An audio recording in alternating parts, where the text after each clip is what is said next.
Okay, gang, so now we're going to do waiting for food with Mr. Ernie.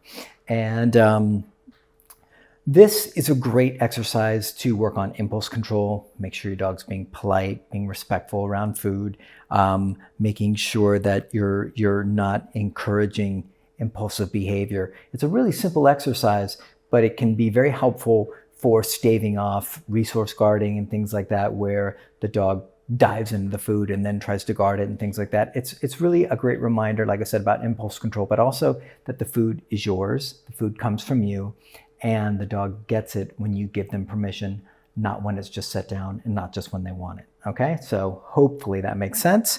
Let's see what we get. We got a pretty food-driven guy.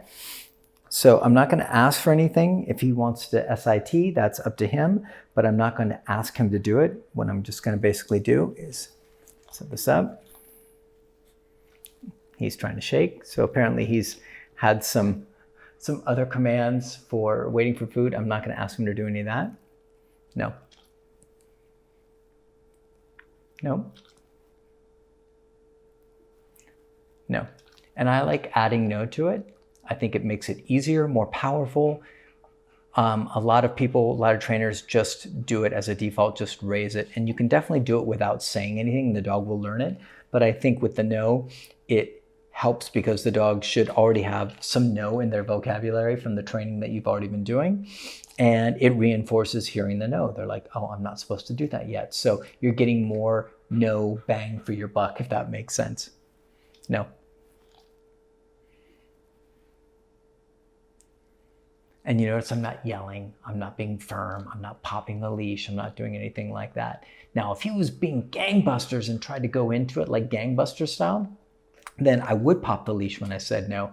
But right now, and if he had any like real resource guarding, or if I was really worried about him, I would handle this in a much more safety first kind of consideration. This is a dog I'm not terribly worried about with this context, or else I wouldn't put myself in this precarious situation. So, nope. Nope. So you just, nope. So you just simply raise it up.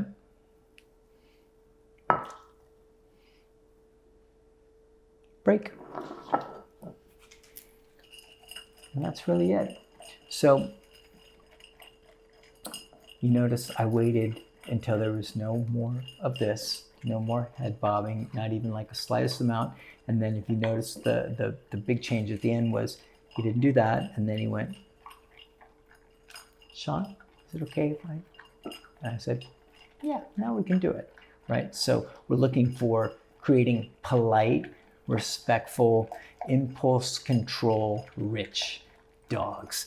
And so if you leverage all these different moments and all these different approaches, you can actually put all these pieces together and get the most bang for your buck training wise and mindset wise, to where it's not just a trick. It's not just a little exercise, but if you do it with everything, you do it with the threshold, you do it with the way you walk, you do it with sit, you do it with place, you do it with down, you do it with the crate exercise, you do it with everything, then all of a sudden you've got all these little moments stacked up like this, where the dog goes, I wait for permission.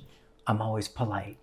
I don't just jump into things. I don't just go. I don't just ramrod into stuff. So my main point is, these may look like just like simple exercises, and they are in a lot of ways, but when you put them all together, you end up with something that's greater than the sum of its parts. You end up with a totality of human interaction with the dog, where there's certain kinds of rules, certain kinds of behaviors that are demanded and that are reinforced and enforced. And you end up with a dog that's in a better space and treats humans differently, treats the environment differently, and will generally just be in a better state of mind altogether. Right, buddy? Right, and that's that. So that's waiting for food with Mr. Ernie. No more, bud. And yeah, on to the next.